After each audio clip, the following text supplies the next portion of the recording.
অন্নপূর্ণা ভান্ডারের ফর্ম চলে এসছে আমার হাতে। 1 পেজ 2 পেজ না, পুরোপুরি 12 পেজের।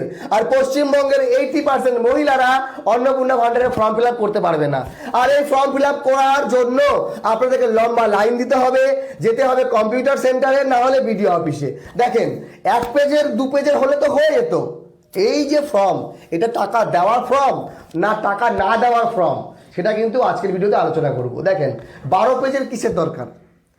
এই ফর্ম আমি যা দেখলাম, পড়লাম, বুঝতে পারলাম, যদি আপনার বাড়িতে 4 চাক্কা থাকে তাহলে আপনি অন্নপূর্ণা ভান্ডার পাবেন না।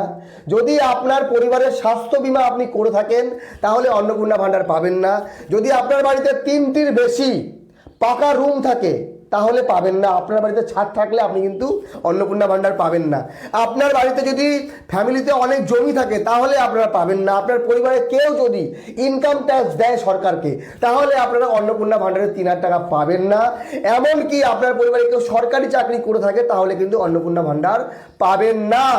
বিজেপি ক্ষমতায় আসার আগে বলেছিল লক্ষ্মীর ভান্ডার যারা যারা পান তাদের প্রত্যেকের অ্যাকাউন্টে 3,000 টাকা ঢোকানো হবে এই জুন মাসের 1 তারিখে। কিন্তু সেই কথা হঠাৎ করে বদলে গেছে। এইবার অন্নপূর্ণা ভান্ডার যতদিন না হচ্ছে ততদিন লক্ষ্মীর ভান্ডার চালু থাকছে।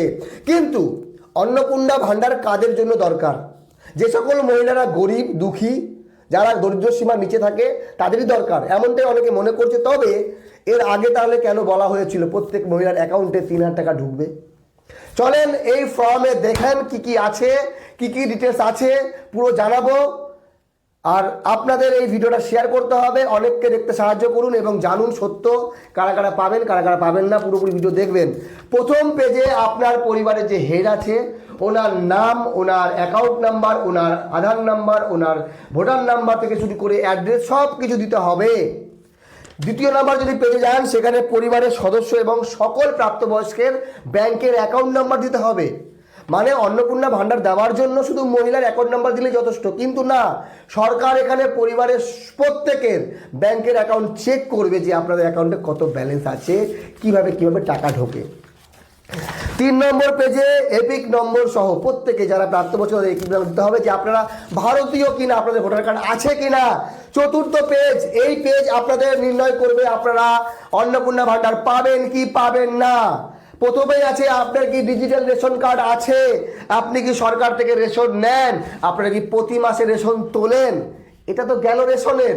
তারপরে আছে বাড়ির ধরন, আপনার বাড়িতে কি 3 বা তার বেশি পাকা ঘর আছে। আপনি গরিব হলে আপনার পাকা ঘর থাকার কথা না। যদি 3টির বেশি পাকা রুম থাকে তাহলে আপনি কি অন্নপূর্ণা ভান্ডার পাবেন? প্রশ্ন থেকেই যাচ্ছে। আপনি তো সত্য দেবেন, আপনার সত্য বলতে হবে, আপনি মিথ্যা বলতে পারবেন না।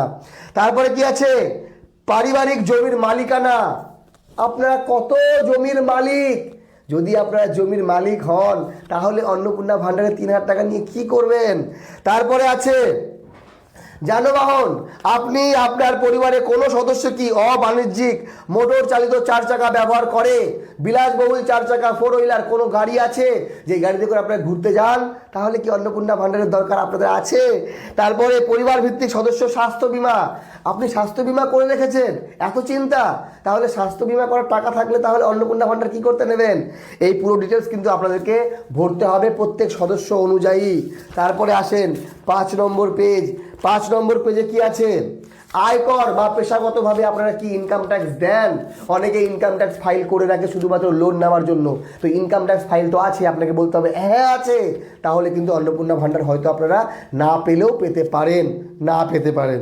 তারপরে কর্মসংস্থানের ধরন, আপনারা কেমন কর্ম করেন, সরকারি বেসরকারি বা দিনমজুর বা পরিযায়ী শ্রমিক, কি সব কিছু আপনাদেরকে এই ডিটেলস দিতে হবে।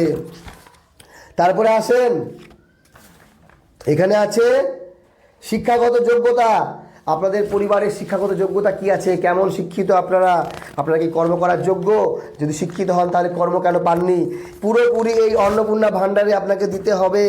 তারপরে চলে আসেন এই পেজে, মানে 12 পেজ তো দিয়ে দিয়েছে।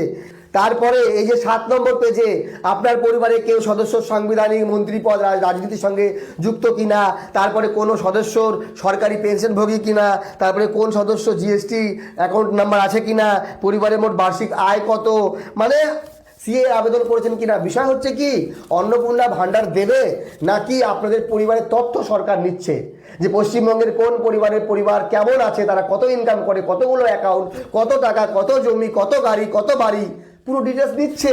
এর মানেটা হয়তো অনেকেই বুঝতে পারছে না, তবে যারা বোঝার তারা বুঝে গেছেন।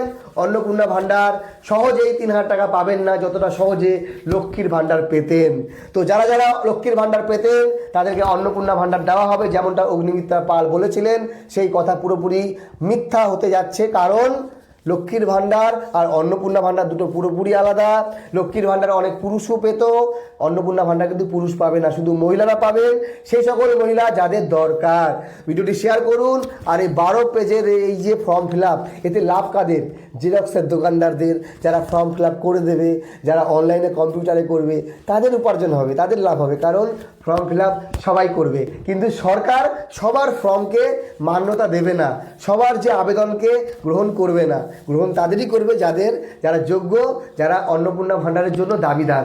ভালো থাকবেন সবাই, ভিডিওটি শেয়ার করে দেন এবং আপনাদের মতামত কমেন্ট বক্সে জানাবেন। অন্নপূর্ণা ভাণ্ডার কি হয়ে গেল, কি থেকে কি হয়ে গেল।